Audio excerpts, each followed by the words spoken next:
Hi everybody. Today is the day we are going to sow the Cheeky Prince. I am so excited about this. I can't wait for these to grow in my area to see how they'll do. So excited. So I went ahead and prepped my seed starting mix already. Now, my seed starting mix contains the Jiffy seed starting mixture, and I put bone meal in here. Now, I get a lot of questions about the bone meal. You do not need to add the bone meal, but I love to. And the reason is I see a big difference in my seedlings when they're growing. Ever since I started using the bone meal, I've noticed that the germination rate is much faster. And when the seedlings grow, they're just a lot more thick, they're strong, and they transplant very well when you pot them up into bigger pots or when you put them in the ground.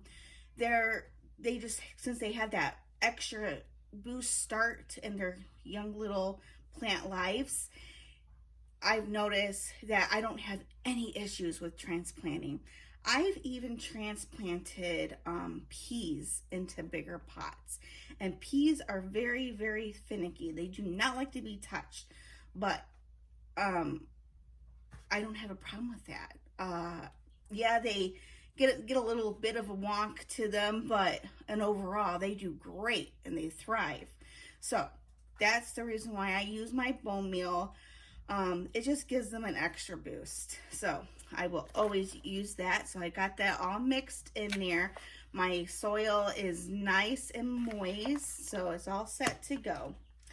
So I'm going to go ahead and fill up my little Cheeky Prince pots.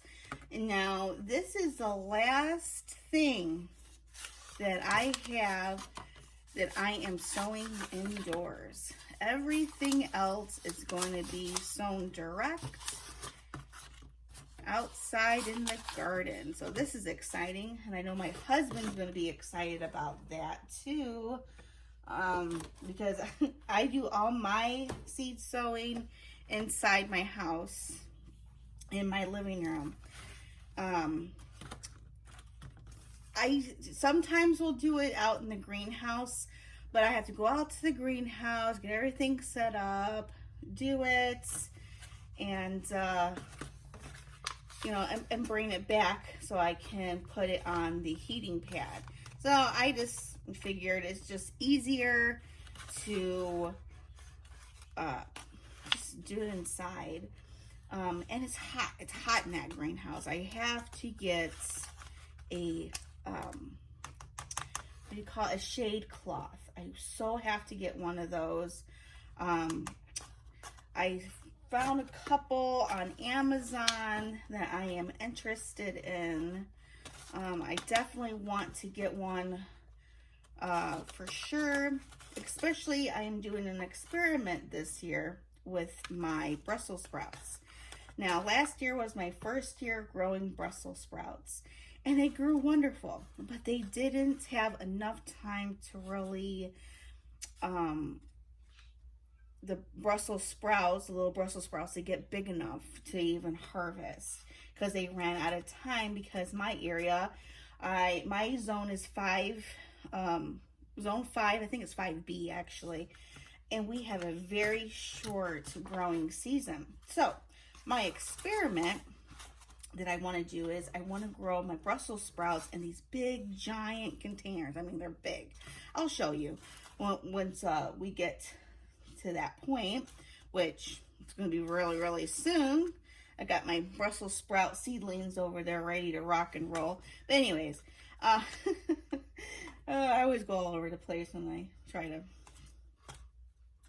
say anything. But anyways, so I'm going to plant them in there and keep them outside, you know, like regular. But once it starts getting cold and we start getting frosts, I am going to bring those bad boys in my greenhouse and let them continue growing in there.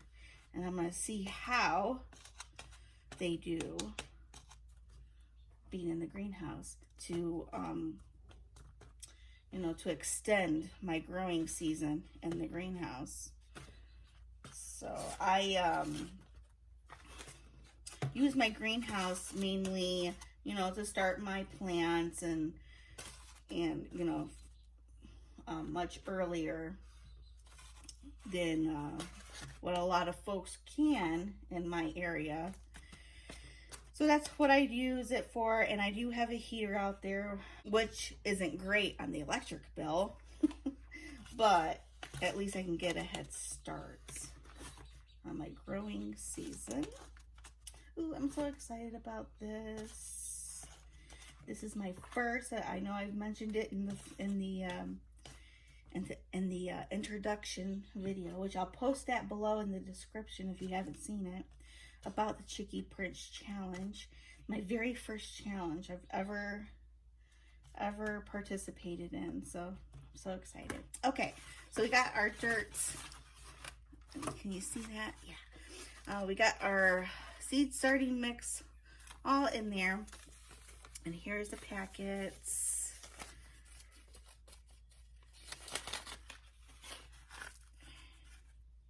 Here is what, here's what they look like. Now, I like when I plant any type of flat seed like this, I like to plant them sideways. So it helps them germinate easier. They don't have to fight. And sometimes when you do it flat, they rot a lot easier. So I like to do it sideways.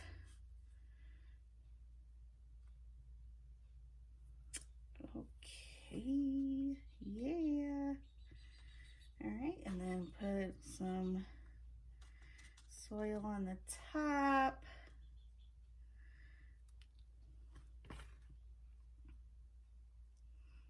Got a little twig. Don't need that. Make sure you put enough on the top.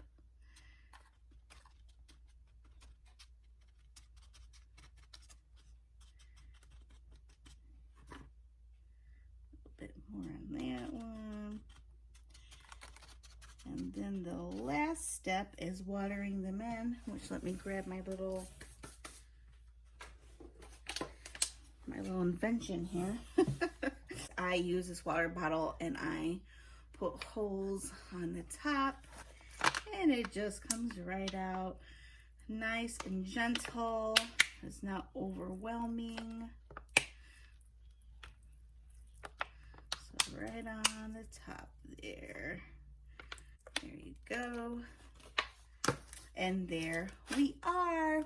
They are all ready. I'll be putting the dates on them, which my marker is somewhere. So I'll be putting the date so I know when. Now I got a few weeks yet before these can go in the ground. So when that time comes, I will show you when we plant these in the ground. All right, friends. Well, thank you so much for watching this video, and I will see you all in the next one. Until then, make sure you take care. Bye. Here is a quick update since it took me so long to upload this video. Today is May 10th. Happy Mother's Day to all the wonderful moms out there. And here is the update of the Chicky Prince. They all came up and they all look super healthy.